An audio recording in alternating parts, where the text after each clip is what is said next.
Muito boa tarde a todos e a todas. Temos o primeiro pedido é que, por favor, fechem seus microfones. Ah, Nós temos, então, hoje mais um web encontro, hoje para tratar das eleições presidenciais brasileiras, seus potenciais impactos para a economia, negócios e ambiente de investimentos.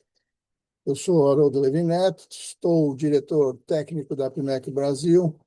Esse evento, então, organizado pela PMEC Brasil, com suporte da Comissão de Economia. E a gente tem o prazer de contar hoje, então, com o Paulo Loyola, que é estrategista político e sócio fundador da Base Lab, e com o Dalton Guardman, economista-chefe da Ágora Investimentos e membro da Comissão de Economia da PMEC Brasil. Nós vamos ter uma primeira participação do Paulo Loyola, focando a parte de eleições. Na sequência, o Dalton vai, então, fazer os comentários de eventuais consequências, dependendo dos cenários, do cenário eleitoral que for aqui traçado, para que a gente possa discutir.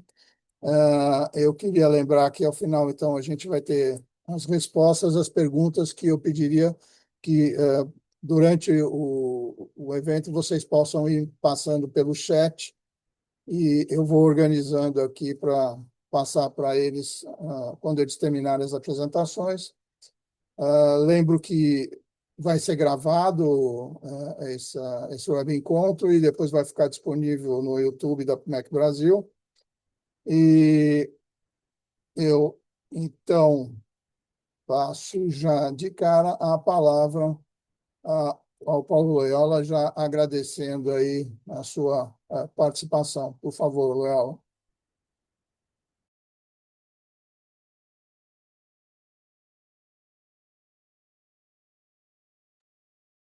Olá, pessoal, tudo bem? Boa tarde. Todos me ouvem bem? Sim. Sim, Perfeito. Quero, antes de tudo, agradecer aqui o convite. Eu já havia contado, essa história é a segunda vez, na verdade, que a APMEC me chama para falar. A primeira foi 10 anos atrás, quando eu era da Petrobras ainda. Então, muito orgulho, muita felicidade de estar voltando aqui a conversar com vocês e para conversar desse tema que eu amo tanto. Deixa eu Já teve essa apresentação bastante gentil, agradeço.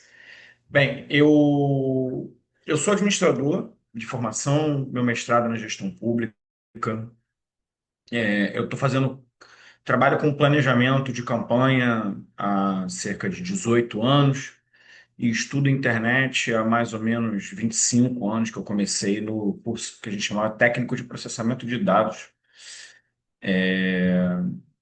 E hoje atuo como estrategista, como estrategista na área política, para partidos, para candidaturas. Já fiz campanha presidencial, Senado, prefeitura, deputados, e no Brasil inteiro, né? Então, inclusive, a gente tem aqui uma característica na Basilab de atender muitas coisas nacionais, e é um pouco disso que eu venho aqui para trazer para vocês. Eu tenho alguns livros publicados, livros estão vendo aí na Amazon. Se alguém tiver interesse, o último chama-se O Algoritmo do Poder. Eu falo justamente dessa influência do digital na política e na comunicação política, né?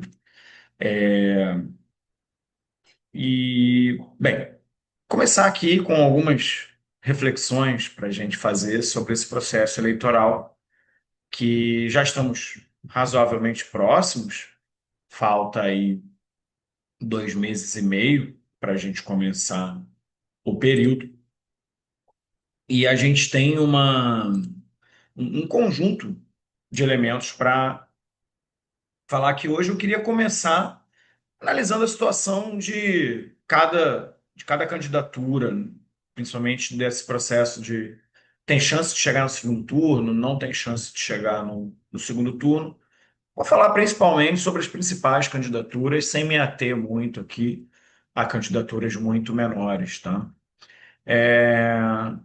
Vou começar um pouco de trás para frente, começando pela candidatura do Romeu Zema, que, assim como a candidatura do Caiado, sofre mais ou menos do mesmo problema, que é estar posicionado no campo da direita, sem ter uma capacidade tão grande de se opor, de fato, à candidatura do Flávio.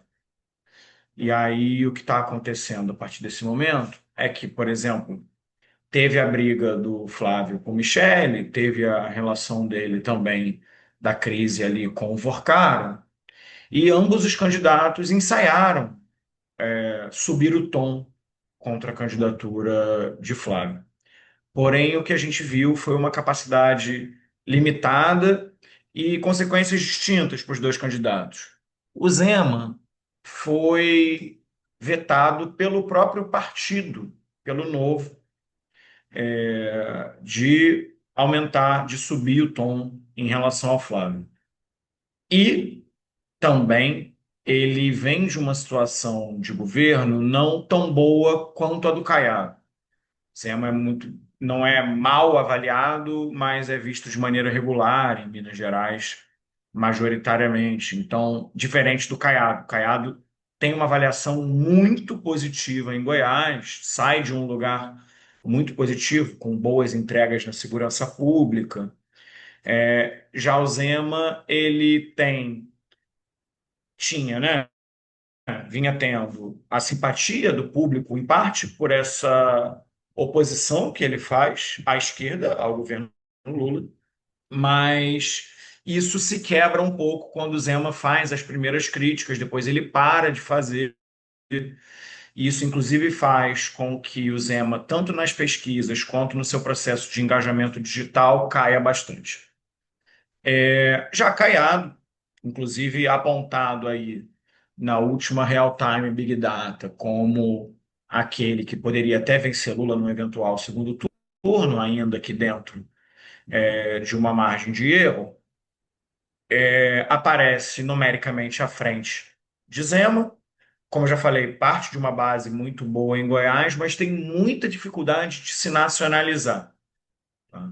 Então, acho que a grande dificuldade é Caiado passar a ocupar o espaço ali do Flávio a partir de um lugar onde essa candidatura se enfraqueça. Mas também com uma dificuldade, inclusive com crises internas bem mapeadas aí pela imprensa, já gente de dentro da campanha, alguns querendo criticar mais o Flávio, outros menos, mas fato é que Caiado tem subido aí o tom, principalmente nessa última semana para cá, nas críticas a Flávio, e recebeu essa boa notícia da Real Time Big Data, que saiu aí ontem, tá? É, Falando ainda das candidaturas da direita, a gente tem um dos candidatos, talvez o mais diferente, interessante nesse lugar, nessa candidatura, que é o Renan Santos. É uma candidatura que se coloca num lugar muito do antissistema, é uma candidatura que surfa uma onda com algum conjunto de características que vem fazendo sucesso na América do Sul. Ele mesmo se define como uma mistura entre Milei, que é o presidente da Argentina, no sentido econômico, e o Bukele, que é o presidente de El Salvador, no âmbito da segurança pública, sem nenhum pudor em tratar de questões relacionadas à diminuição de direitos individuais, num sentido radical, no sentido radical da palavra. E tratando a pauta da segurança pública de uma maneira bastante estratégica dentro da sua campanha. Renan também é o que roda muito bem entre jovens, tem uma base muito bem constituída e é o que tem mais liberdade para bater em ambos os lados. Isso coloca ele com uma característica. Eu falei que ele junta um conjunto de características. Primeiro, de surfar nessa onda antissistema. É, e algo que está acontecendo que não é algo específico do Brasil, mas é no mundo, as pessoas têm valorizado políticos frutos de novos partidos, tá? aconteceu na Argentina, aconteceu no México até com a esquerda, vem acontecendo em Portugal, aconteceu em vários outros países aí no mundo. El Salvador, perdão, na Colômbia agora também a gente viu isso, e El Salvador é outro exemplo. E a gente tem uma característica que esses novos partidos, por não ter um histórico dessa questão da política tradicional, vem crescendo na preferência do público de maneira geral. A partir desse mesmo lugar, a gente vai para a campanha do Flávio. A campanha do Flávio é uma campanha que tem se enfraquecido nas últimas semanas, mas é muito importante dizer ainda consolida de maneira bastante significativa o voto da direita, principalmente dessa direita bolsonarista, ainda que esteja enfrentando dificuldades pós-crise do Vorcar, principalmente com os independentes e com a direita não bolsonarista. É um candidato que hoje demonstra o maior nível de rejeição em praticamente todas as pesquisas. Hoje é Flávio, já não é mais Lula. Hoje sai um ponto importante para a gente falar desses dois últimos candidatos, são os dois principais, é a própria questão do Trump. Hoje saiu uma pesquisa da Poder Data mostrando um crescimento de mais de 10 pontos percentuais na avaliação do governo Lula desde o processo do tarifaço. De fato, a questão do tarif, e eu pego isso, inclusive, para a gente já passar para essa análise. A questão do tarifaço mudou o, a direção das avaliações e das intenções de voto.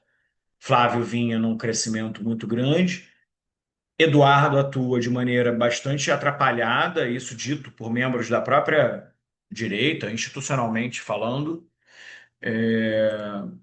Ele comemora a taxação ao Brasil, isso é visto de maneira muito negativa, inclusive todas as vezes que tem algum tipo de interferência ali, americana, Trump e tudo mais, isso tende muito mais a trazer um sentimento de soberania, e isso tem favorecido muito mais a candidatura de Lula do que a candidatura de Flávio. A gente tem junto com isso, a atual briga com Michele Bolsonaro foi um elemento que dificulta a vida de Flávio em dois públicos bastante significativos, mulheres e evangélicos. Flávio ainda com evangélicos tem muita dificuldade entre mulheres, está tentando inclusive trazer uma vice-mulher. Lembrando que no caso de Flávio a gente tem uma situação bastante sui generis para o caso brasileiro, que a convenção do PL está marcada, e não há ainda um vice definido de Flávio, e alguns acordos em termos de coligação também não estão fechados. O normal na democracia brasileira é que, no momento da coligação, essas questões sejam anunciadas, como, por exemplo, já teve quem já fez coligação, quem já fez convenção nacional foi o PDT, já anunciou o apoio a Lula, inclusive.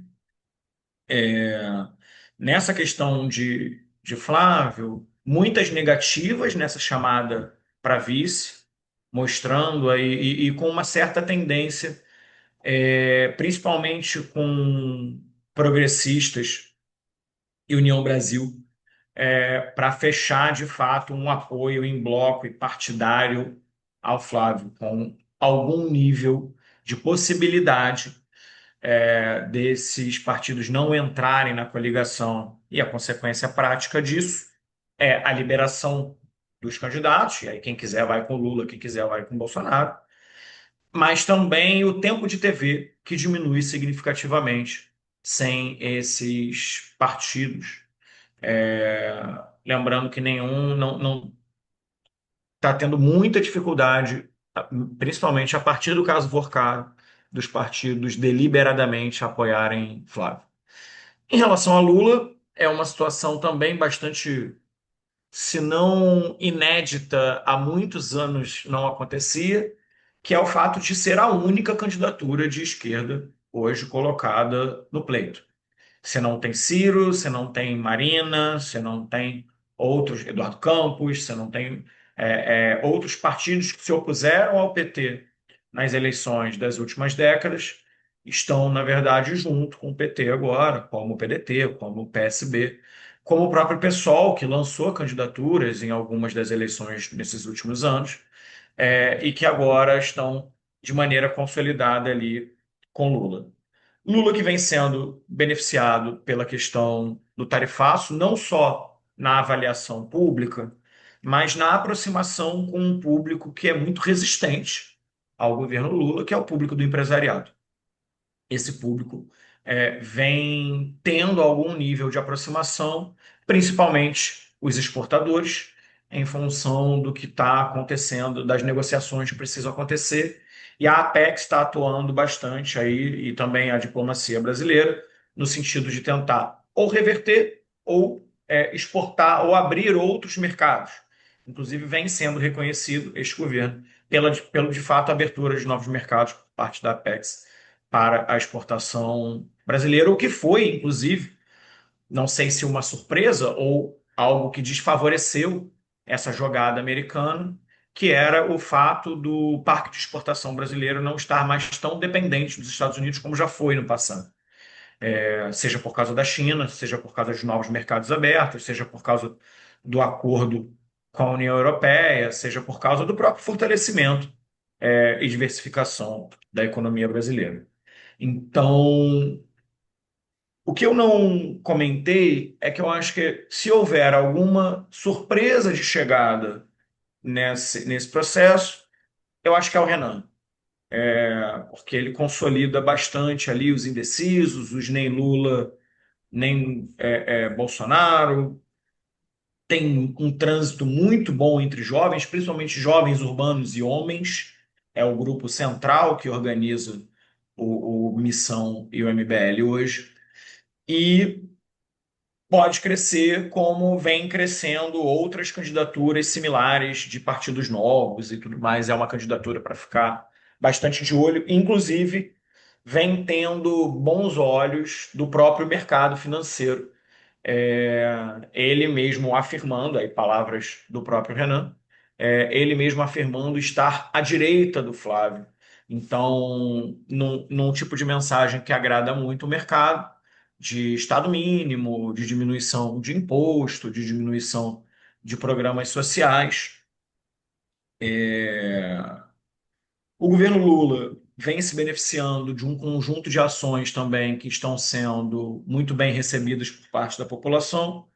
Dou destaque aqui para a isenção do imposto de renda e para o Desenrola 2.0, que de fato já vem sendo apontados aí em pesquisas como fatores de avaliação positiva, tá? Para o governo Lula, e que já começam a interferir um pouco na avaliação do governo e, consequentemente, na, no processo de intenção de voto ao atual presidente. Bem, acho que um outro ponto que a gente pode trabalhar aqui até uma outra pergunta que já tinham me feito, é o seguinte: bem, se a gente levar em conta as pesquisas e as eleições anteriores, o histórico que a gente tem aqui, até que ponto é possível determinar com antecedência o vencedor? É muito importante a gente entender algo sobre pesquisas, inclusive porque elas já voltaram a ser atacadas essa semana pelo candidato Flávio Bolsonaro. A pesquisa, ela é um retrato do momento.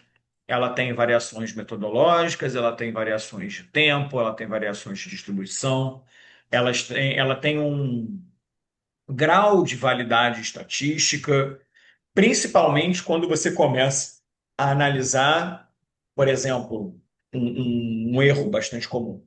A votação do Lula no Sudeste subiu ou diminuiu. Só que a margem de erro, quando a gente vai analisar região que tem uma distribuição estatística menor, tem uma distribuição amostral menor, ela tem um grau de margem de erro maior, tá? Todos vocês aqui, economistas, eu acho que entendem isso com razoável tranquilidade.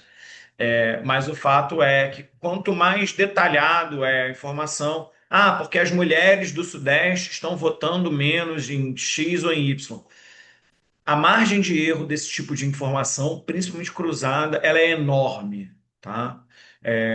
A margem de erro menor é quando a gente olha ali o consolidado, o nacional, a intenção de voto, seja ela estimulada ou seja ela espontânea, tá?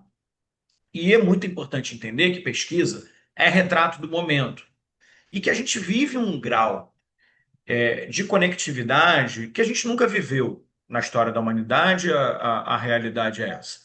Esse grau de conectividade é tal que um fato político pode acontecer um dia antes da eleição, quando as pesquisas já nem podem mais estar na rua rodando, e isso modificar o resultado eleitoral. Mesmo que você faça a pesquisa no último dia colocado ali como possível, e tem algumas questões da lei eleitoral a serem respeitadas nesse processo, maior a probabilidade que você vai ter aí de ter um resultado diferente da urna, tá? Então, é muito importante que a gente olhe pesquisas como um retrato do momento, como algo que pode mudar a todo momento. E a gente deve chegar ao fim do primeiro turno ou ao fim do segundo turno, e a probabilidade maior hoje é de segundo turno. Você tem, até porque Lula tem hoje em média ali 45% dos votos, e somando todas as outras candidaturas, você vai ter algo como 51% dos votos. Aí você tem também aqueles que estão dizendo aí que vão votar nulo, que não vão votar. No caso, a gente tem um conjunto de elementos que nos mostram que vai ser uma eleição apertada, independente de qualquer coisa, tá? É óbvio, e aí aqui outra coisa também. O fato de todas as outras candidaturas somarem 51 não quer dizer que quem for para o segundo turno contra o Lula terá 51. Pelo contrário, não é esse o elemento que está colocado. Gente, eu estou vendo que vocês estão fazendo perguntas. O combinado aqui com o pessoal é eu respondê-las ao fim, tá bom? Tem ótimas perguntas aqui, eu adoraria respondê-las, mas eu depois vou passar a palavra para o Dalton e aí a gente volta nelas conforme me foi orientado. Seguimos nessa orientação, correto? E aí tem uma outra questão bastante interessante da gente analisar, que é quais são os fatores mais determinantes para uma eleição? Né? Essa é a enorme pergunta, é aquela que, se você sabe responder, você está rico. E aí é a grande questão. É a economia? É a corrupção? É a saúde? É a educação? E aí o que eu tenho para dizer para vocês é o seguinte: tem muitas e muitas e muitas teorias acerca da natureza do voto, tá? Onde todas elas falham é em não reconhecer as relações que passam para além da opinião racional ou emocional. Eu quero abrir dizendo, entre racional e emocional, o voto é emocional. Eu sei que isso é muito difícil para quem debate economia, para quem está olhando números o tempo inteiro, mas a natureza do voto ele é essencialmente emocional.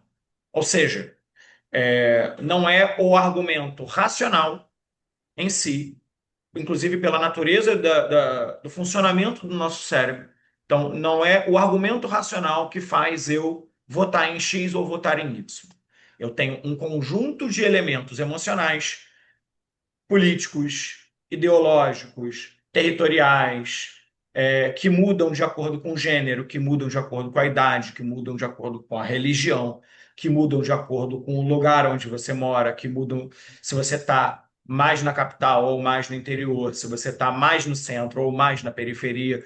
Todos esses pontos influenciam ali a natureza do voto. E você também tem as estruturas clássicas da política, e isso hoje num determinado sentido, desfavorece Flávio, porque como ele não está com um conjunto muito grande de alianças em torno dele, e também não tem aquela força política que o pai teve em 18, quando o grande sentimento era precisamos mudar tudo isso que está aí, enquanto o grande sentimento de 26, para responder essa pergunta, é a economia, é a educação, é o antissistema, é o quê? Hoje, eu faço muita pesquisa no Brasil, eu atendo partidos nacionalmente, tenho candidatos. é, a gente, hoje, o que se vê em relação. O grande sentimento do brasileiro hoje em relação à política é o cansaço, é a frustração, que é diferente da raiva de 2018, é diferente da responsabilidade de 2022, tá? É, E é muito diferente do otimismo e da alegria que reinou entre 2002 e 2010. Lula 1, Lula 2, Dilma 1. Esse otimismo, essa crença no futuro, ela não existe mais. Isso leva, inclusive, a comunicação política para um lugar muito mais da raiva, da oposição, do ódio, da oposição, porque a alegria não está mais colocada no sentimento nacional brasileiro. Hoje, o sentimento do brasileiro em relação ao país é de um país que andou de lado em termos macroeconômicos e políticos ao longo dos últimos 10 anos, muito diferente daquela sensação dos governos Lula 1 e 2, onde havia, de fato, um grau de mobilidade social enorme. Eu, inclusive, sou fruto disso, sou fruto das. Eu venho de periferia e me inseri no mercado de trabalho através da política de concursos públicos. Fui da Petrobras, como eu já comentei aqui. Isso, de fato, mudou minha vida, assim como a geração de programas sociais do governo Lula tem um recall político razoavelmente forte. Então, você coloca alguns níveis de recall, aprovação de governo, cansaço, posicionamento ideológico, bases políticas, tempo de exposição, dinheiro, tudo isso conta no final para dizer assim: não é a corrupção, não é a educação, não é a saúde. É um conjunto bastante complexo de fatores. Inclusive, hoje, o que a gente mais vê é que o que muda o ponteiro, que é como a gente costuma dizer, em favor de um ou em favor de outro, é quase que sempre o erro do outro.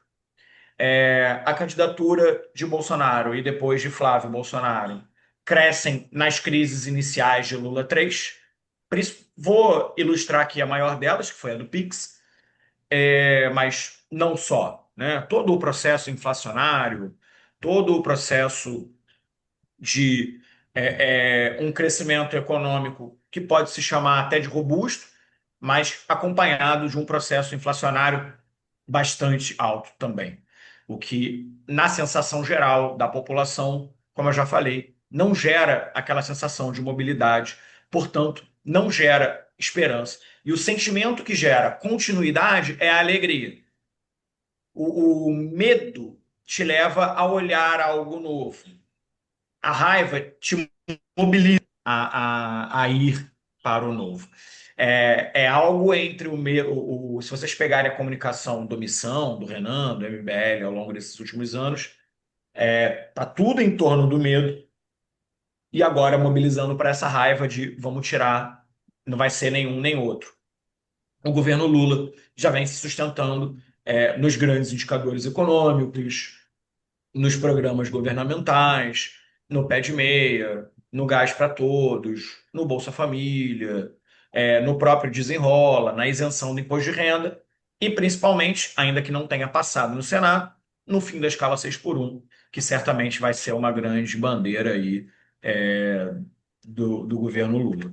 Já Flávio deve se sustentar em torno da discussão de corrupção e também da segurança pública, que é um ponto no qual, de fato, o governo Lula é mal avaliado e em que se conste, naquilo que eu estava falando sobre não ser racional, uma enormidade da população brasileira sequer entende o Pacto Federativo Brasileiro.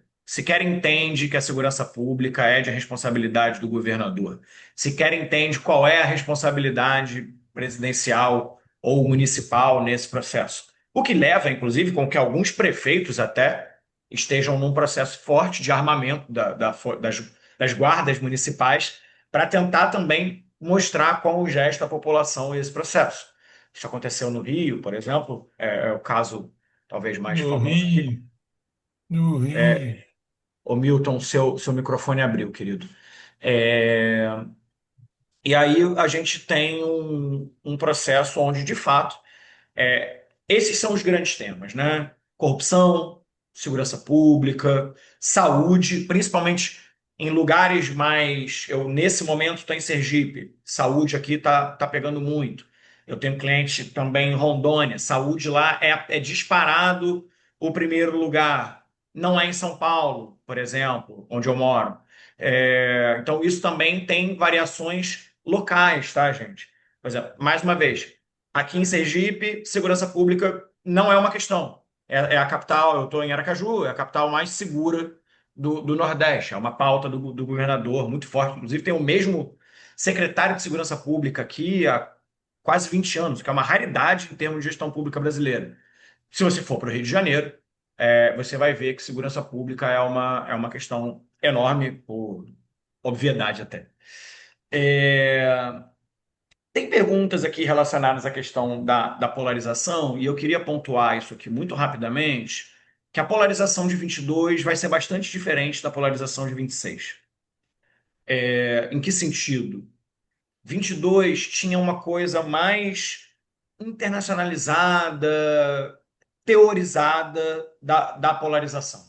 Era muito uma figura contra outra, era muito Estados Unidos e Venezuela, era muito um processo mais teórico, mais amplo, mais filosófico da polarização. A polarização esse ano, ela vem amadurecida num lugar de propostas. Vou colocar aqui entre muitas aspas. O que eu estou dizendo com isso? Dado o cansaço da população, o brasileiro ele está meio de saco cheio dessa coisa do eu sou de direita, eu sou de esquerda. Tá bom, você é de direita, você vai fazer o que para a educação? Você é de esquerda, você vai fazer o que para a segurança? É importante dizer isso. Ele é extremamente complexo no seu votar. Quem espera uma população homogênea para uma tomada de decisão vai errar e vai errar muito. O brasileiro ele é majoritariamente a favor do Bolsa Família e dos apoios governamentais, ao mesmo tempo que ele quer sim um Estado mais eficiente, não necessariamente menor. Ele defende o SUS, até porque uma enorme parte da população cada vez mais depende do SUS, porque uma das coisas que puxou muito a inflação foram inclusive os planos de saúde, que subiram terrivelmente, todos aqui devem saber de alguma forma disso. E isso está pressionando o SUS. Então, o discurso também do Estado mínimo, ele tem um limite muito grande quando chega numa determinada camada da população brasileira. O brasileiro ele tem uma capacidade absolutamente tranquila de lidar com a contradição de, às vezes, vender o próprio voto e ser contra a corrupção. Isso não é incomum. Inclusive, de votar em ideologias distintas. Teve um ano no Rio de Janeiro, onde a principal dobrada para federal, eu não vou saber, eu não vou lembrar, acho que foi 2010. Foi o Marcelo Freixo, de deputado estadual, porque ele tinha vindo da CPI das milícias, e Jair Bolsonaro, deputado federal, porque já tinha um discurso ali. Ou seja, a população olhando de uma maneira extremamente pragmática para o processo. É tipo, beleza, o Freixo para enfrentar a milícia e o Bolsonaro porque é o cara que tem coragem de matar bandido. E para eles está tudo bem, está tudo certo. Isso não é uma questão na cabeça deles. Então, ficar esperando esse público muito bem definido, muito bem posicionado. Inclusive, um outro erro comum é a definição do independente ou do público de centro. Não existe o centro-centro, o cara que está razoável em tudo. Ele, não é nem tanto para cá, nem tanto para cá. É, Então, o centro hoje, ele se preocupa com a democracia, está ali principalmente no pós 8 de janeiro, mas ele tem uma desconfiança muito grande da mídia, muito próximo daquilo que é mais associado à direita. Ele é muito razoavelmente conservador no sentido de aborto e diminuição de maioridade penal, por exemplo, no mesmo sentido de que ele é um grande apoiador da educação pública de qualidade, seja no nível básico ao nível superior, sendo o Brasil um dos poucos países que oferece educação superior gratuita em escala, né? É, e aí eu acho que vale a pena falar um pouco de algumas características que vão pesar muito nessa campanha, né? O brasileiro, nesse período histórico atual, ele está extremamente individualista. Então, uma comunicação que não dialogue com a dor de maneira muito direta não vai conseguir tocar essas pessoas. Então, eu acho que tem que ter educação integral de qualidade, porque é muito mais barato uma criança na escola, como dizia Brizola, do que a manutenção de uma pessoa no presídio. E, de fato, isso está correto, mas isso não toca mais ninguém. Agora, se você chega nesse mesmo lugar e fala: precisamos ter uma educação integral de qualidade, porque você mãe, precisa poder sair para trabalhar e ter aonde deixar seu filho, sem ele ser abordado pelo tráfico, sem ele estar fazendo besteira, tendo uma merenda de qualidade, uma alimentação de qualidade, essa mãe começa a olhar para o teu discurso de uma maneira razoável. Outra coisa é que o brasileiro está muito imediatista, extremamente endividado, e isso está levando para um olhar para o famoso: o pessoal está vendendo o almoço para pagar a janta, e isso faz com que ideias, propostas e deliberações que olhem muito para um longo prazo, para um projeto de país, quando a gente vai olhar o grosso da população, isso não interessa para as pessoas, porque elas estão ali trabalhando 12 horas por dia, numa escala desumana, para conseguir, inclusive, pagar as próprias dívidas que ela fez ao longo desses últimos anos. Enfim, minha fala aqui hoje era meio curtinha, vou deixar um tempo depois ali para a gente discutir também. Então, meu muito obrigado mais uma vez. Volto aqui para responder as perguntas. Muito bom, Loyola. Muito obrigado. Nós vamos seguir com o Dalton. Só antes disso, eu queria lembrar, pessoal, colocar as perguntas aí no chat para a gente fazer ao final. E queria pedir, é muito importante que as pessoas que entram no Web Encontro se identifiquem. Ah, do contrário, a gente tem que tirar do evento. Então, eu pediria aqui ao ZI012 que, por favor, se identifique aí no nome, porque eu já mandei recados e não retive retorno, tá? Então, sigo agora. Dalton, por favor, está com você. Obrigado, Haroldo. Obrigado. Boa tarde a todos. Obrigado, Haroldo. Obrigado, Álvaro. Muito bom, Paulo. Vamos tentar. Bom, foi muito rico aí, né? Muita coisa aqui para a gente processar, né? E aqui do lado do economista, né? Do mercado, né? A gente tem a tarefa ingrata de quase que processar isso, buscando a resposta que o mercado quer, que é quem ganha a eleição, né? Que em ganhando a eleição, o que tem que ser feito lá em 27, né? Infelizmente eu não tenho essa resposta, né? Quem ganha a eleição. Depreendi, né? Da pré-eleição aí do Paulo, da polarização, as vantagens, os somatórios de vantagens, né? Eu vou chamar aqui da candidatura Lula, né? Na posição da quarta candidatura, né? E de modo que, ainda assim, no ambiente polarizado, acho que a gente tem que botar na cabeça alguma probabilidade de uma eleição ainda muito parelha, né? De uma probabilidade de que o famoso landslide não ocorre, né? A gente, bem diferente de 94 ou qualquer outra situação, a gente vai para a eleição com uma relativa baixa chance de saber de antemão, com um grau de convicção, quem ganha a eleição. Acho que a palavra-chave aqui é algum grau de convicção. Então, acho que a formação de cenário, nessa hora, parte retroativamente justamente desse ponto, né? Se eu tivesse uma convicção, eu montaria todo o cenário de 27 em cima dessa convicção. Na ausência de uma grande convicção, ainda que indícios, esse somatório de forças, tá? Eu aqui, pessoalmente, vejo no ambiente polarizado, enfim, a história também mostra alguns fatos, né? Talvez o Paulo pode me corrigir depois, né? A gente viu campanhas eleitorais, né? Que um prato de comida na discussão da independência do Banco Central da Marina Silva mudou vários pontos percentuais lá né? É uma coisa maluca, né? A gente teve avião caindo, a gente teve facada, ou seja, a gente tem eventos que mudam circunstancialmente resultados.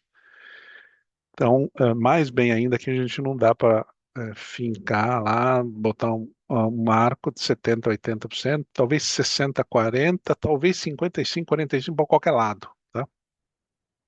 E em cima disso que eu tenho que trabalhar. E aí que acho que é o ponto que eu entro. Eu acho que a gente tem imperativamente, mas imperativamente a necessidade de quem vencer colocar em prática um ajuste fiscal. Porque a gente chega aí em 27 com uma dívida pública na faixa de 80% da TAVENE, né? Ela vai se aproximar de 90% em circunstâncias minimamente, eu diria, restritivas, lá em 2030. Não é possível que a gente consiga ter um ambiente calmo com a suposição que ela vai para 2030 e o mercado de dívida fica calmo, as condições de rolagem ficam calmas, sendo que hoje a gente já tem uma NTN-B bastante flat, né? Você vê vértices 30, 31, 35, 37, 8%, tá? Você já tem uma antecipação disso, e eu não creio que isso seja um temor eleitoral, até porque a gente mais ou menos sabe que seria Lula 4, né? A gente não teria por que ter uma surpresa nesse sentido, né? É o tamanho da dívida que requer um prêmio de risco, tá? Teve um esforço fiscal, né? Um ativismo fiscal aí, fim de 25, 26, começo de 26, né? A gente sabe, né? O Marcos Mendes mostrou isso aí, mais 2% do PIB, etc. Mas, de maneira geral, foi um acúmulo, talvez uma inversão do ciclo político, né? O governo, em vez de gastar menos, fazer um ajuste a 23, 24, teve a PEC da transição, dos precatórios, já começou ativamente do ponto de vista fiscal, o arcabouço não foi limitante, né, do ponto de vista de gasto, foi em cima de imposto, que também não ajuda nesse sentido, né? E no ano de 25, 26, com esse esforço adicional em cima de algo que não tinha sido restritivo. Ou seja, a gente tem, de maneira muito simples, uma inversão do Consegue me ciclo ajudar? político, né? Eu Acho que tentei tem um entrar na microfone caixa do aberto aí, FO, pessoal. mas apareceu esse. Acho que é o Paulo, ou do Paulo está aberto aí. De maneira que essa inversão do ciclo político criou um enorme problema para a política monetária, né, pessoal? Então perdão, você tem alguém pisando no acelerador, que é a política fiscal, alguém tendo que pisar bastante no freio, que é a política monetária, né, o Bacen, 15% de juro, 14,5%, 14,25%, que está vai levar para 14, 3,75, né? Próxima reunião ele vai ter que decidir o que faz, né? Então, a grande questão deste aperto monetário não foi ele ter sido muito superlativo. A gente teve vários apertos. Esse foi o maior aperto desde 2006, mas apertos monetários a gente já teve nessas magnitudes. Esse foi o mais longevo grande aperto monetário que a gente está tendo, porque você está acelerando muito carro e está tendo que frear muito carro ao mesmo tempo. Qualquer pessoa que dirige um carro aí, competição, sabe que você não faz isso, né? Então, em 27, eu acho que é totalmente imperativo que você faça um ajuste fiscal. E aí a gente pode discutir as condições, tá? O Lula, esse DNA, né, de gasto social, as discussões, as pré-discussões que estão tendo aí, vazando pela imprensa e tal, sobre imposição do salário mínimo ser tão crucial para eles, né? Dificultaria ajuste? Dificultaria ajuste, né? Dificultaria, só que eu acho que não tem muito jeito. Acho que eu acho que há momentos, tá? Talvez como foi a escolha em 2003 de manter o aperto do Malan, né? Eu vou chamar aqui o aperto do Malan, manter aquele superávit primário via a, a gestão do Palocci, né? É uma escolha. E essa escolha não é porque você quer, necessariamente, são preferências políticas, elas são dadas, talvez a palavra não seja nem preferência, né? É uma imposição da realidade aqui. Dívida a 80 caminhando para 90 é uma imposição da realidade. Então, eu acho que vai ser bem diferente de 2023 nesse sentido, né? E a questão é como você faz, quer dizer, eu acho que o espaço para aumento de imposto ele é menor, né? A gente está vendo aí que você está tendo que cada vez mais rendimentos marginais decrescentes no sentido de eficiência, está tendo que botar IOF, bota no câmbio, é um imposto ruim, você tem, né, a ideia do espectro de controle de capital, não é legal, né? Claro que você tem uma justiça tributária que tem que ser feita, gasto tributário, tem um monte de coisa, né? Só que, no fundo, aqui a gente sabe que toda discussão sobre imposto é complicada porque cada grupo vai apregoar que já paga demais, tá? A gente tem uma reforma tributária que, do ponto de vista micro, ela traz inúmeros benefícios, só que vai ser uma maior alíquota do mundo, então você vai aí pesar nesse negócio, mas eu não quero nem entrar na discussão da reforma tributária dos impostos indiretos. A questão outra é, o Brasil tem uma das maiores cargas tributárias do mundo emergente, né? Então, você aumentar muito a maior carga tributária do mundo emergente, você tem uma eficiência que vai ser discutida, tá? Ah, não, vou tributar muito o rico não paga imposto, não é bem verdade também, né? Acho que você deveria tributar de outras formas, sim, só que a, a tributação já é muito elevada, tá? Então, e tem a questão, a Califórnia está aprendendo isso, né? Eu vou tributar o rico, ele vai para o Texas, tá? Não é tão fácil você fazer isso, tá? Não, a direita poderia um DNA mais fácil, não é tão também simples isso, só que eu vou me concentrar na ideia que você vai ter um ajuste, questão se você vai ter 1 ponto, 2 pontos, né? É uma questão da credibilidade do anúncio do ajuste, né? E aí a gente sempre remete à ideia da você colocar uma regra que seja crível o suficiente para você fazer menos ajuste e punir menos a realidade econômica no sentido de comprimir menos atividade naquele momento que você anuncia. E eu vou trazer a ideia do teto de gasto do Meirelles, né? Bota lá 20 anos na Constituição, como renovado a 10, é o que gasto real não muda, você tem um impacto violento nas expectativas, né? Um impacto muito, muito consistente na queda do juro real. Se não me engano, lá a NTNB pagou abaixo de 3, 2,5, 3, né? Em cima não, o gasto real vai ser contido, né? Então você teve o efeito de credibilidade daquele instrumento legal, constitucional no caso.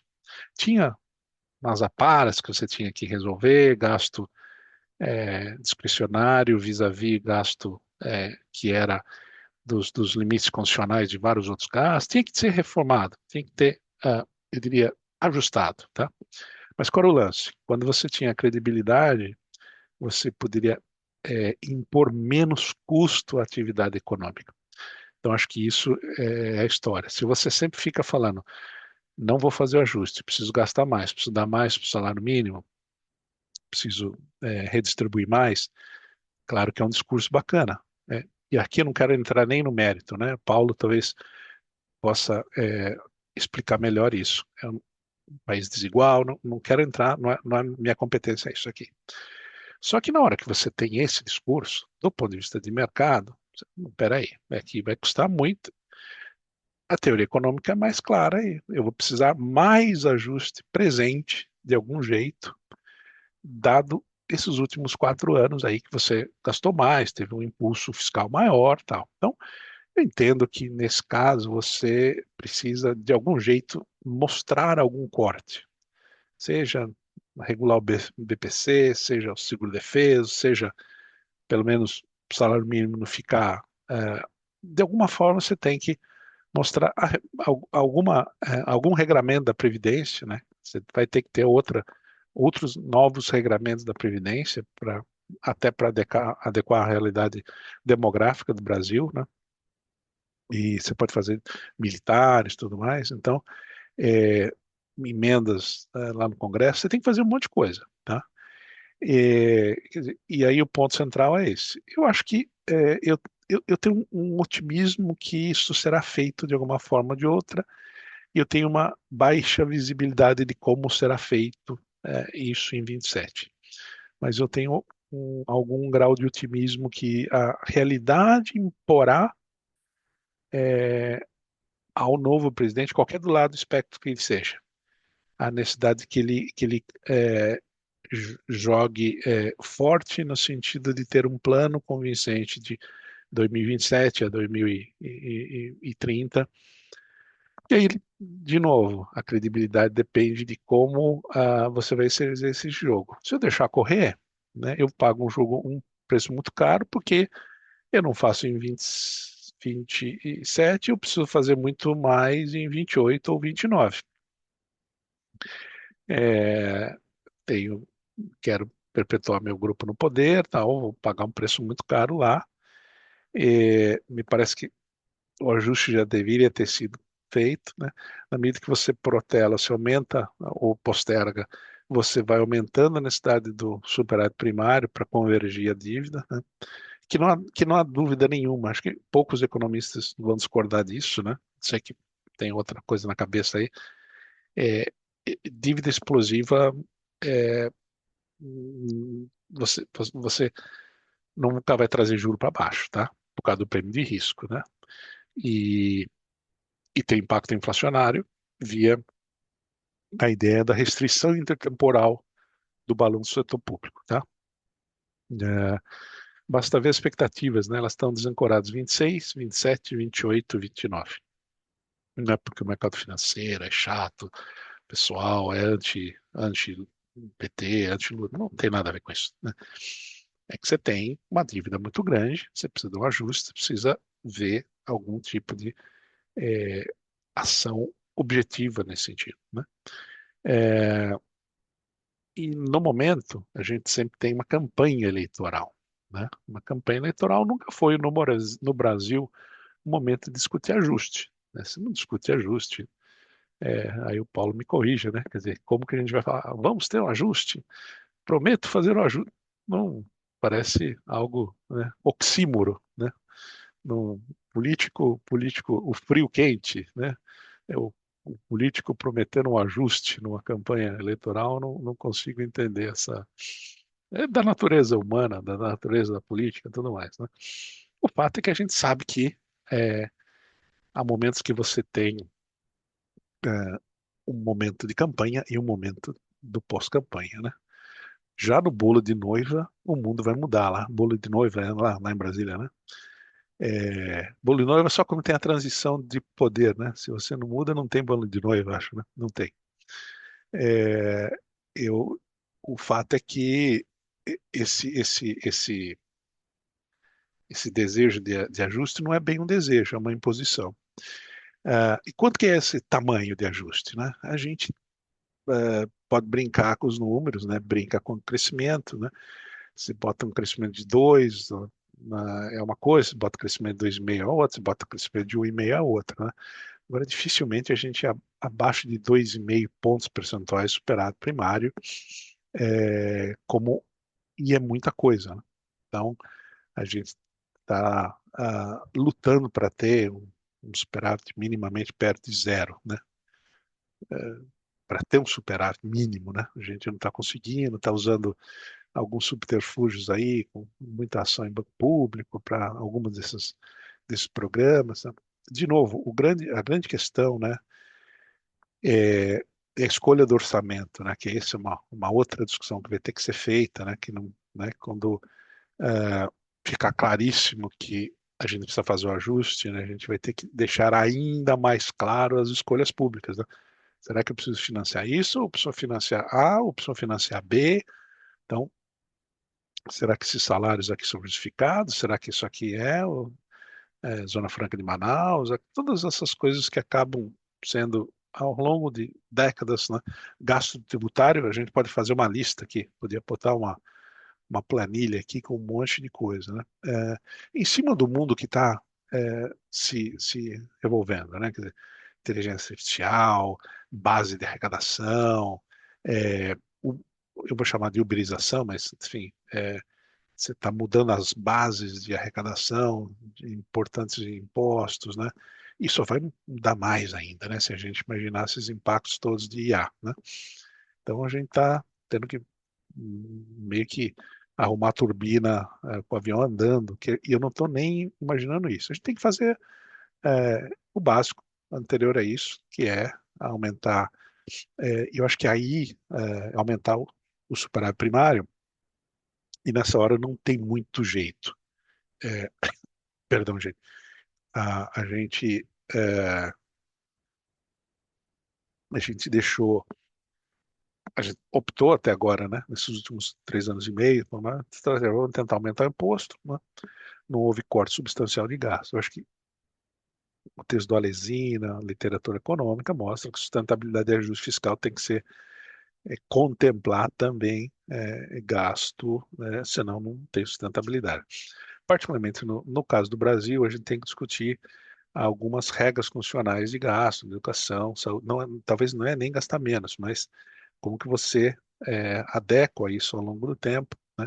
Você vai ter que discutir algum tipo de regramento de previdência, né? Não sei se você, aí é a história, né?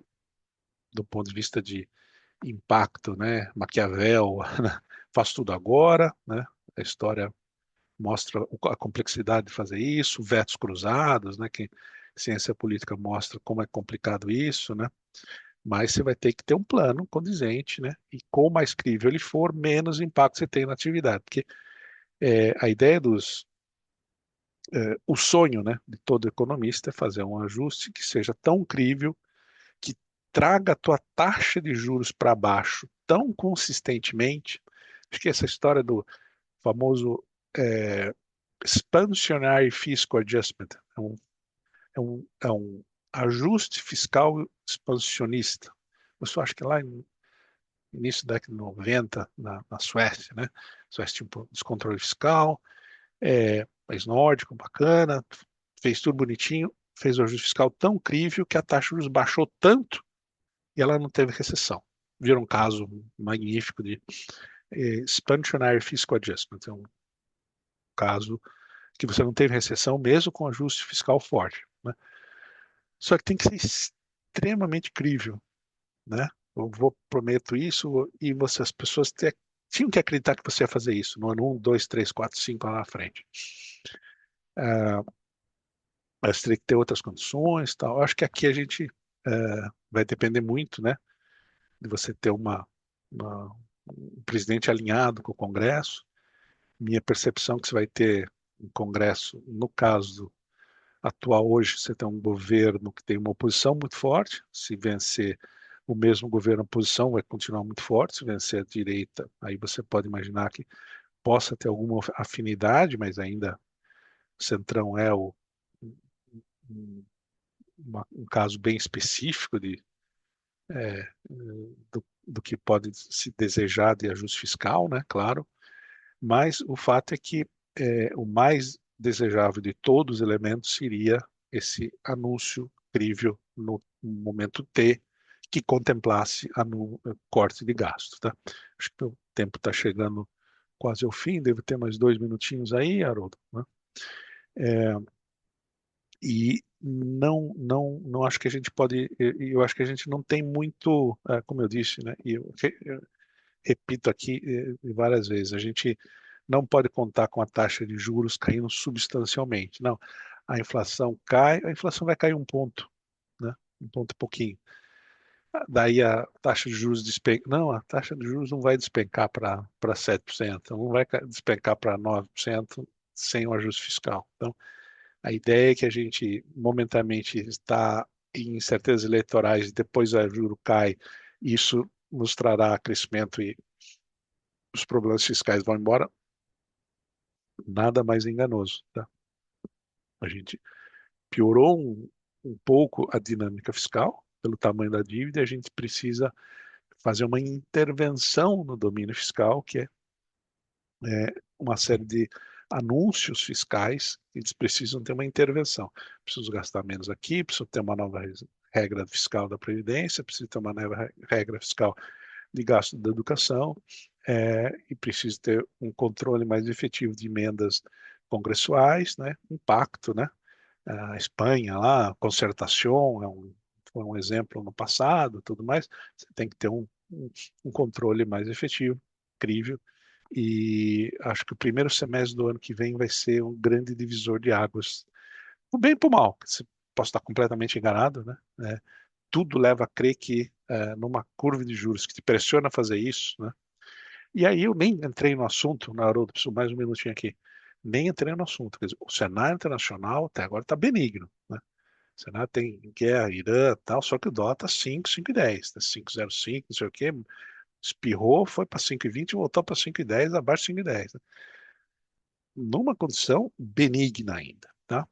Então a gente teria que aproveitar ao máximo essa condição aqui, ok, relativamente adequada. A gente sabe o que foi momentos de crise, né? Crise da Ásia, né? 94, momentos, né? Crise financeira internacional, 2008. Então, o ideal é que a gente aproveitasse enquanto a gente tivesse momentos de calmaria nesse mar aí internacional, né? A gente está vendo que o Japão está precisando subir juros, a gente está vendo os Estados Unidos talvez não suba juros, mas precisa. Então, é melhor que a gente faça isso o mais rápido possível para a gente não precisar fazer o pior dos mundos, que é um ajuste fiscal quando o mundo está subindo juro, o mundo está em recessão, o mundo está em uma situação pior. Então, acho que tem que ter um grau de consciência aqui grande que a gente está tendo uma janela de oportunidade e vamos tentar aproveitar ela. Né? Acho que era isso do meu lado, insistindo em poucos pontos, mas super relevantes, Haroldo. Muito bom. Muito obrigado, Dalton. Nós vamos ver algumas questões. O pessoal pode continuar colocando aí as questões. Eu vou começar aqui por um comentário do nosso conselheiro aí da FINEC Brasil, Harold Tal. Primeiro, está parabenizando lá o Paulo Eola pela exposição, concordando com ele na sua análise, acrescentando que, no caso do Renan Santos, temos um outsider que nunca concorreu a eleições, tem uma forte base de apoio adicional num movimento político digital de ruas, que é o MBL, e que tem uma rejeição baixa atualmente entre a população.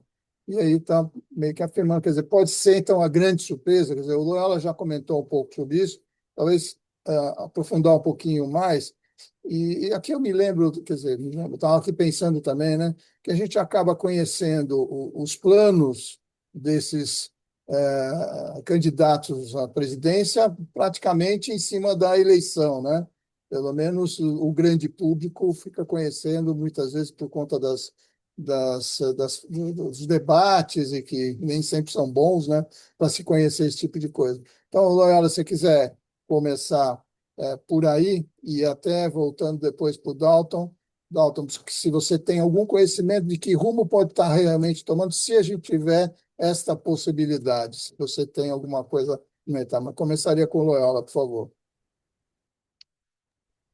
Você disse sobre a possibilidade do Renan, Haroldo, é isso que eu entendi?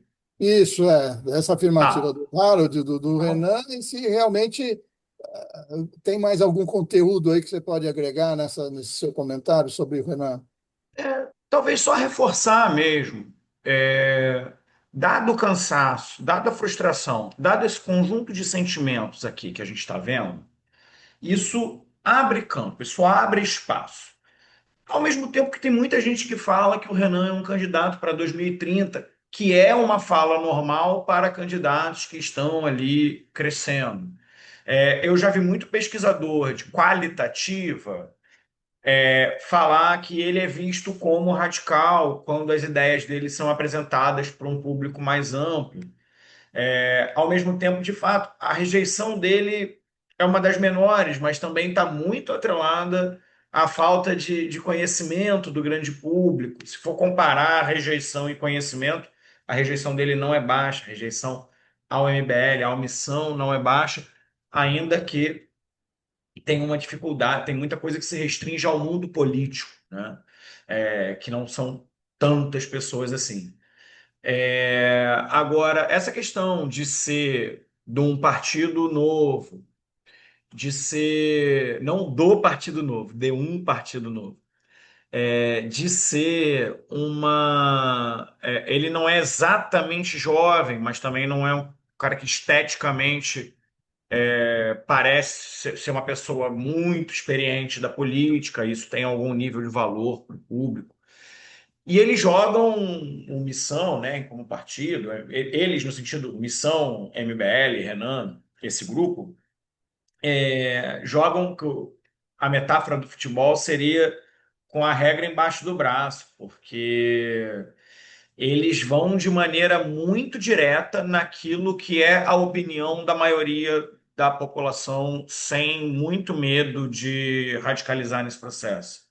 Então, se a maior parte da população está preocupada, e isso eu vou falar assim, mesmo quando a gente ouve pessoas de esquerda, mesmo quando a gente ouve pessoas do campo progressista, obviamente você não ouve com os mesmos termos. Eu quero voltar na questão da segurança pública aqui para fechar o ponto, Renan. Mas você vai ver, por exemplo, mulheres de esquerda falando: olha, se eu tiver que escolher entre o assaltante e eu escolho eu. Repara que ela não está falando bandido bom é bandido morto, né? Seria um discurso mais masculino, mais à direita. Estou falando de uma mulher de esquerda, de periferia. E essa mulher está falando: se eu tiver que escolher entre eu e ele, vou escolher eu. É aí que está emocionalmente esse ponto e onde o Missão pega. O Renan até viralizou recentemente com uma coisa que ele brincava ali com. Ah, eu não vou só prender. Prendeu, matou. Prendeu, matou. Isso virou um meme dele. Prendeu, matou. Ainda que eu tenha minhas dúvidas sobre o quanto isso tem potencial de fato de ganhar campo, tá? Então, se você me perguntar hoje, Paulo, mas vamos lá, no sim ou não? Eu diria não, mas eu acho que não, tá? Porque eu acho que o não tem mais chance do que o sim. Porém, você tem de fato vários elementos de crescimento numérico, de engajamento digital que do Renan vem aumentando significativamente em termos percentuais, em termos de novas pessoas chegando na campanha, conhecendo ele, gostando das ideias, que pode sim gerar um movimento em favor dele. Principalmente se a candidatura do Flávio continuar se atrapalhando da maneira que está se atrapalhando. Nesse último mês, você teve pelo menos três grandes crises aí da campanha de Flávio, sem contar as falas de Valdemar. Disse ontem que o Flávio não estava preparado para a candidatura. Às vezes até dá uma dúvida se o Valdemar está trabalhando contra ou a favor do Flávio. E não é uma dúvida minha, é uma dúvida do mercado político. É, e, ao mesmo tempo que o próprio Valdemar se envolveu em escândalos recentes e teve um problema com os outros presidentes de partido que também atrapalhou a campanha do Flávio, porque na defesa do Valdemar, que ele recebeu lá um bloqueio de bens, porque ele estaria indicando emendas. Aí ele falou: não, mas todo presidente de partido faz isso. Aí os presidentes de partido ficaram enlouquecidos com o Valdemar. Então, assim, esse tipo de coisa vai afastando as pessoas do Flávio. É, a candidatura do Caiado é uma candidatura com dificuldade de deslanchar no digital, nacionalmente, de sair de Goiás até em termos estéticos e linguísticos, narrativos, semióticos. E a do Renan já nasce mais com essa cara, mais jovem, mais urbana, que dá para encaixar em mais lugares. Então, de fato, pode ser um cara que ocupa um lugar, ainda que eu quero falar isso com todas as letras, que o sobrenome Bolsonaro ainda é um sobrenome de muita força. Ok. O Dalton, você tem alguma visão sobre se Renan entrar? Tem alguma informação sobre isso? Porque realmente é uma novidade, eu diria, né? Tem aparecido como uma novidade. Eu vou me limitar na minha ignorância aqui. Eu vou chamar aqui de visão economicista, né? Até para poder contribuir onde a gente possa ter mais. Eu não consigo ver o posto Ipiranga, né? Em agosto de 22, o pré, o pré-campanha, né? O impacto da existência do posto Ipiranga, o Paulo Guedes, ele por si só encerrava dirimia qualquer dúvida de quem seria, o que seria um governo Bolsonaro do ponto de vista econômico, né? Você poderia ter a discussão, o que o seu presidente ia ter força para implementar, mas se falar Paulo Guedes, você já tinha uma etiqueta, já estava estampado que é isso, né? É, eu não consigo ver, por exemplo, não tenho a menor ideia, e aí talvez seja ignorância minha, né? Não consigo enxergar o posto Ipiranga, eu vou usar a palavra lá de trás, né? Você consegue ver o governo do Lula, as dificuldades e os prós e contras de ter um Lula 4. Flávio Bolsonaro, mais ou menos você consegue enxergar, né? Prós e contras também, né? Fora isso eu não consigo enxergar. Caiado, acho que sim, também. Acho que o Paulo falou bem virtudes e defeitos, né? Enfim, regionalismo talvez, enfim, mas o fato é que é, você teria uma ideia um tanto conservadora, na economia. Mas, enfim, Renan, eu não acho que é tão liberal assim, não me parece, até questão da pandemia lá, tal, não tem esse posto Ipiranga. Acho que isso que dá para me afirmar aqui. Fica difícil, realmente a gente não tem muito para avaliar. O Leandro Matos fez uma questão aqui, qual a sua visão da proposta do selo do TSE para as pesquisas eleitorais? Eu até emendaria um pouco essa discussão se tem realmente algum fundamento de voltar a discutir o que o Flávio andou falando aí, né, sobre a questão das nossas eleições, que precisam ser muito vigiadas, e blá, blá, blá. Se alguma coisa você vê nessas nossas eleições desse ano que possa levantar alguma lebre nesse sentido, e a pergunta então do Leandro, por favor. Essa é a pergunta maravilhosa e que ela renderia horas de conversa só sobre ela. Eu particularmente gosto muito desse assunto e ele tem muitos culpados. Então, e vários lugares de por onde você pode olhar isso. Então, assim, vamos com o primeiro prisma. Tecnicamente, pesquisa não é previsão de futuro. Pesquisa é foto de Sim, momento. Inclusive, sim, pela lei eleitoral, No último dia, no dia da votação, por exemplo, você é proibido de divulgar a pesquisa. Em alguns países, você nem pode divulgar a pesquisa. E sim, de fato, a pesquisa ela tem um elemento técnico da foto do momento e ela tem um elemento comunicacional de demonstração de força. Isso é disputado, isso é um mercado no Brasil, inegavelmente, não tem por que ficar aqui colocando em meias palavras. Tem muito, muito, muito mais instituto que não é sério, e que mobiliza os números ali numa determinada direção do que institutos sérios.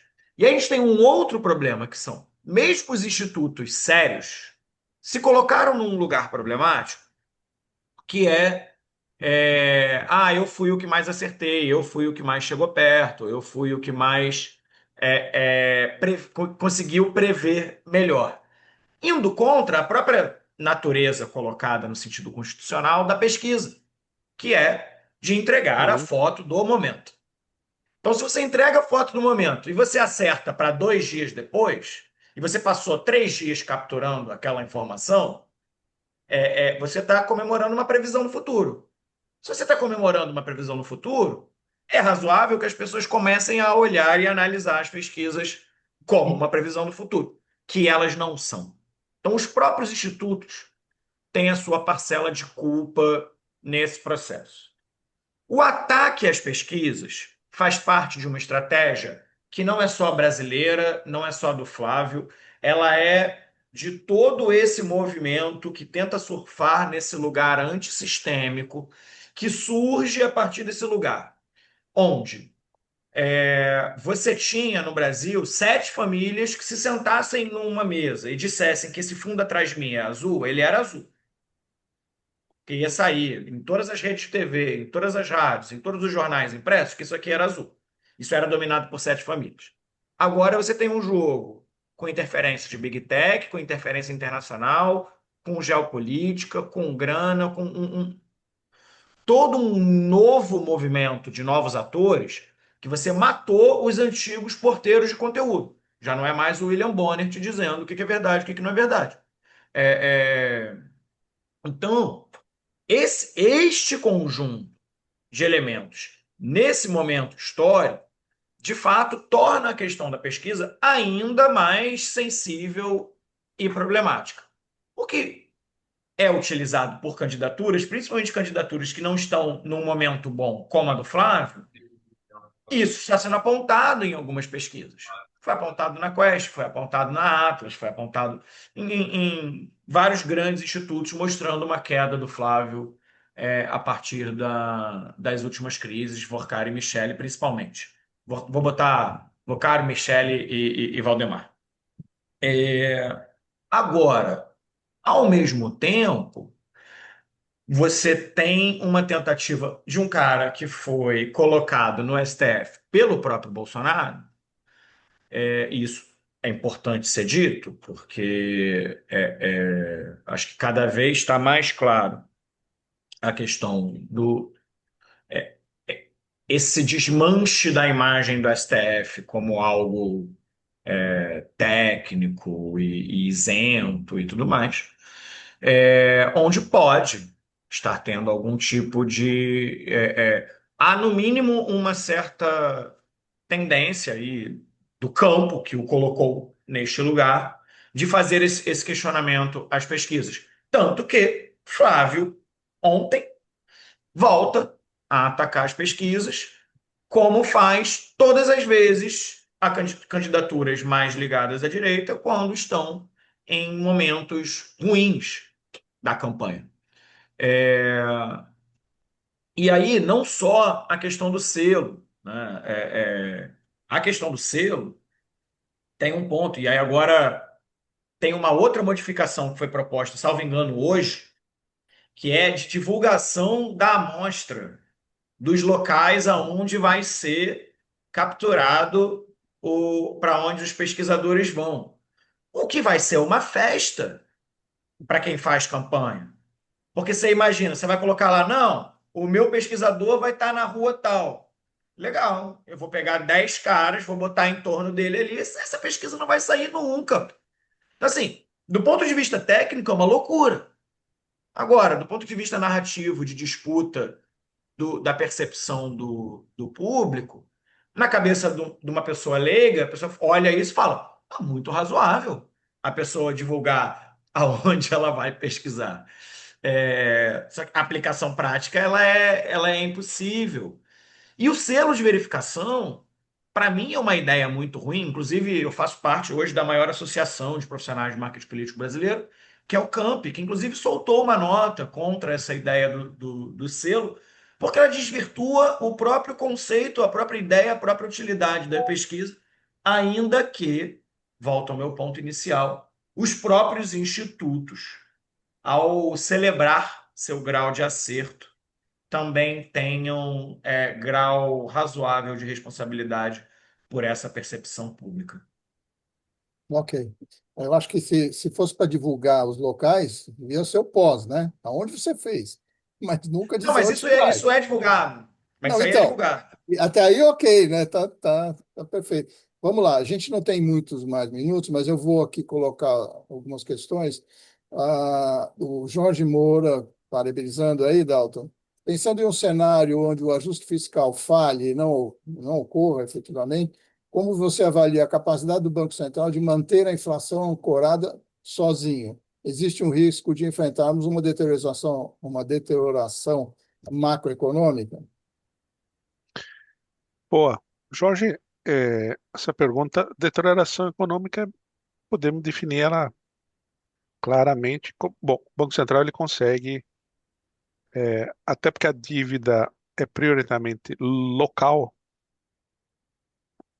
e não externa em dólar, você tem controle de outras formas sobre esse nível de endividamento. Eu cobri a Argentina em 90, em 2000, né? Levou mais 10 anos para a Argentina hiperinflacionar aquela economia. Então, você não parte do momento de relativa baixa inflação. Ninguém vai acreditar que a gente tem baixa inflação, mas a gente tem baixa inflação para padrões latino-americanos, sobretudo para padrões argentinos, tá? Você não sai desse padrão para um padrão de 50, 100% em menos de 5, 10 anos, né? Então, o que acontece é que você vai ter que subir a taxa de juros, né, manter essa taxa de juros, não cair essa taxa de juros, que vai punir a atividade econômica. Em vez de você crescer 3%, que você cresceu nos últimos anos, você não vai crescer sequer 3%, talvez sequer 2%. Vai crescer 1,5%. Só isso aí você já puniu a economia, que encaixa nessa definição de deterioração macroeconômica. 2, taxa de juros, todo mundo que quer que caia de 8%, 9% real, 8% na NTNB, 9% na Selic real para 7, 6, 5. Ela não vai cair. Então, só isso você vai ter efeitos microeconômicos, né? Aqui a gente está vendo um problema nas famílias brasileiras, está vendo um problema nas empresas brasileiras. A gente viu grandes nomes, né, do anedotário brasileiro aqui, do Corporate Brasil, né, com problemas, não só por causa da Selic, mas também por causa de uma Selic elevada, né? Então a gente teria sim, claro, mas o Banco Central ele tem, até porque a dívida não é externa é em dólar, você tem uma necessidade de manter a taxa de juros muito mais elevada, né? Até porque não fazer o mínimo, né, e deixar a inflação correr, isso aí a gente aprendeu, tá? Basta um gostinho disso aqui em 2011, né? Juro a 7 e pouquinho, inflação a 11, a gente viu que deu lá em 14, tá? É, não é por aí, tá? Sobretudo quando a gente tem uma questão de uma dívida pública com um prêmio de risco elevado. Então, isso vai forçar a gente, espero que force a gente ter a única solução para esse problema aqui, que é pensar no ajuste fiscal. O Harold também parabenizou, Dalton, e até falando nessa questão dos juros, né? Se você não acha que os juros, né, estava lá em 9% real, se não foi excessivamente longo, não que elevado, a gente acho que não há quem não concorde com isso, mas se poderia ter sido menor. Eu acho que mais ou menos você já delineou É, nessa eu, sua resposta eu, que não daria, né? no meu travesseiro tem um critério de avaliação para responder essa pergunta, Harold. É o seguinte: o juro foi excessivamente elevado nos últimos anos? A minha resposta é não. Por quê? Se ele foi excessivamente elevado nos últimos anos, a inflação deveria ter sido demasiadamente baixa nos últimos anos. Esse é o critério, né? E ela não foi demasiadamente baixa nos últimos anos. Porque uma coisa tem que ver o reverso da outra, tá? Não foi. Quer dizer, a gente teve uma intervenção fiscal que fizemos com que a dívida pública fosse 60% para 80% do PIB, tá? Praticamente em 15 anos, tá? E esse foi o ponto que precisou de um prêmio de risco, tá? Em cima disso teve algumas coisas, teve pandemia, teve algumas guerras, tal, mas o fato é que e teve um dólar ainda de grosso modo em 50 para 5, tá? Mas não teve uma inflação excessivamente, ou seja, demasiadamente baixa, né? Portanto, não dá para falar que ela foi excessiva. Poderia ter alguma discussão, meio ponto para cá, meio ponto para lá, mas ainda assim seria de segunda ordem a discussão.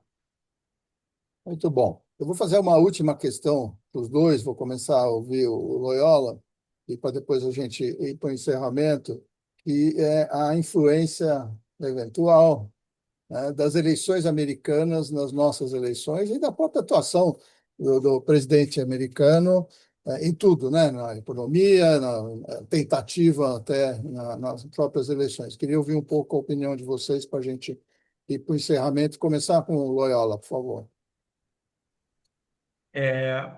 Tem dois elementos aí, tá? O que a gente viu em termos dessa interferência, quando essa interferência ela é nítida demais, direta demais, dita demais, com muitos elementos para se mostrar, do tipo, olhem, tem um gringo, tem um estrangeiro vindo aqui tentando atacar a nossa soberania. Que é diferente de quando colocava a CIA para fazer uma operação secreta e interferir nas eleições latino-americanas. Via de regra, quando essa atuação ela é muito direta, como é a percepção do tarifaço? A percepção do tarifaço é uma percepção coletiva brasileira de uma interferência estrangeira. É inadmissível na cabeça do brasileiro médio, e aí estou tirando aqui os extremos, alguém torcer pelo tarifaço, defender o tarifaço e se autodeclarar nacionalista ou soberano. Isso, na cabeça do brasileiro, de fato, não encaixa legal. O que já falei, terminou atualmente favorecendo esse processo. Nas eleições onde Trump opina pessoalmente, desce, que a gente chama na política de desce para resolver, principalmente Hungria, Canadá e Austrália, ele perdeu terrivelmente. Tá? Agora, inegavelmente, a história nos mostra isso, é difícil essa negação.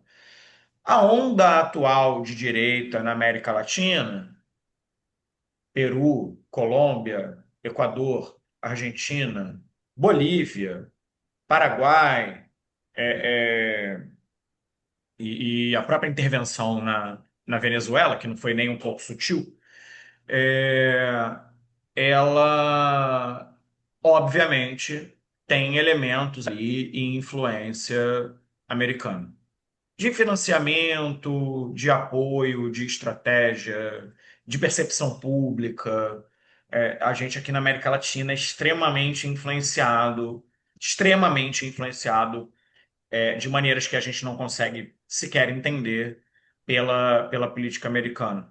Para dar um exemplo, tem muita gente na esquerda que se debate muito num termo que eu particularmente acho horroroso, que é a coisa da política identitária. Muita gente fala que isso é um processo que foi trazido também da política americana. E eu acho horroroso o termo porque fica parecendo que só ser mulher é identitário, enquanto ser homem também é identitário.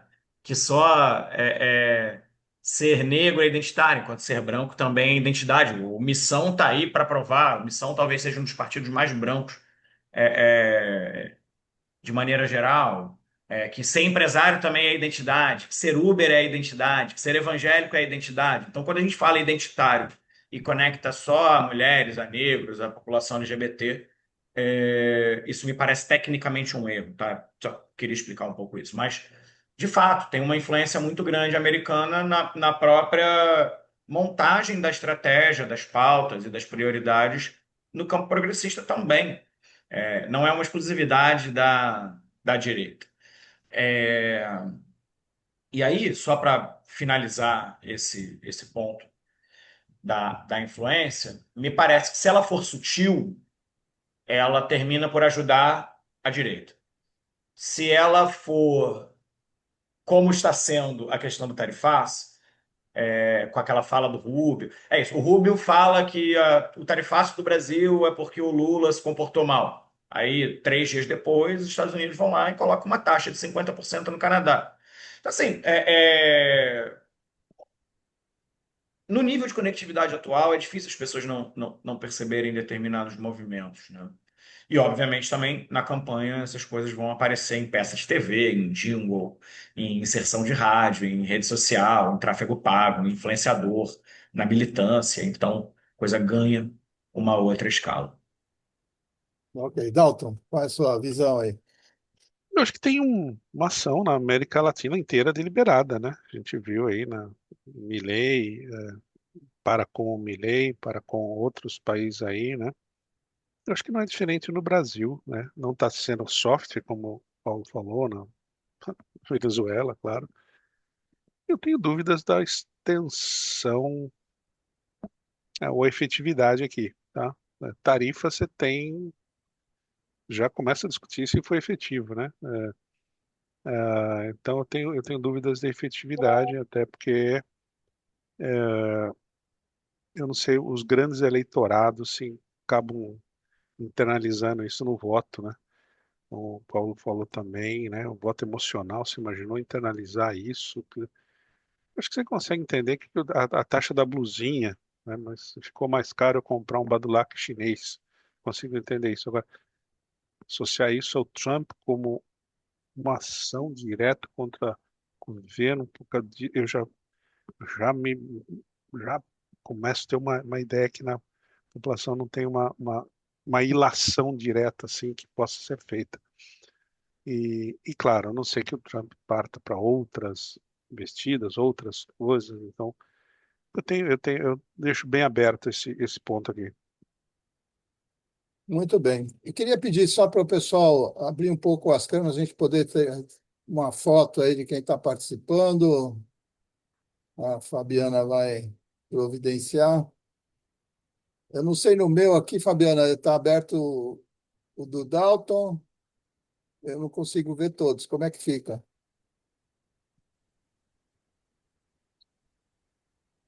O pessoal está abrindo aqui. Ah, tá legal. Enquanto o pessoal vai abrindo, eu só vou lembrar, então, bom, primeiro, claramente agradecer muito a participação do Loyola e do Dalton, Eu que e agradeço. lembrar que vamos ter a gravação disso, vai ficar disponível no YouTube da Primec Brasil. Também todos vão receber um e-mail para fazer a avaliação desse evento, né? A gente sempre pede, por favor, respondam para que a gente continue melhorando. E conseguiu aí, Fabiana? Que eu só enxergo você aqui, ó, o resto é pequeno. Já deu? Muito bom. Então, pessoal, mais uma vez, agradecendo realmente a todos. E a gente vai continuar fazendo os nossos web encontros. Teve até aqui uma sugestão do Dalton e Paulo fazer comentários semanais, né? Seria até bem interessante, dada a proximidade das eleições, mas acho que a gente não consegue ainda isso. A gente tem a nossa comissão de economia, está aqui o Álvaro Bandeira, um dos coordenadores na parte macro, está o Flávio Conde, que é coordenador setorial. A gente continua trabalhando. Vamos ter um próximo evento exatamente sobre esse que a gente faz sobre os resultados. que vai ser, que dia mesmo, Fabiana? O próximo 20, Acho que é 27 de agosto. nos próximos. Enfim, acompanhe a nossa agenda aí. A gente vai estar fazendo as atualizações, aí também a parte em renda fixa. De qualquer jeito, lembrar que a gente tem os nossos eventos, também temos o próximo congresso da PMEC Brasil, que vai ocorrer nos dias, Fabiana. A minha cabeça está ruim. 16 e 17 de setembro. 16, 17 de setembro, está saindo aí, e para vocês começarem logo mais a se inscreverem. Enfim, fica aqui então os agradecimentos, a gente continua olhando com cuidado, realmente as variáveis ainda são, quer dizer, normalmente já são gigantescas, mas dada a proximidade das eleições, a gente vai vendo que as mudanças que podem ocorrer podem, mais uma vez, surpreender. Então, vamos estar tentando trazer também para todos as novidades aí, na nossa intenção de colaborar com o mercado de capitais e até com o Brasil. Obrigado aí mais uma vez, pessoal. Até a próxima, então. Um abraço a todos. Obrigado. Tchau, tchau, pessoal. Tchau, pessoal. Muito obrigado. Um grande abraço. Uma honra, viu? Obrigado, Paulo.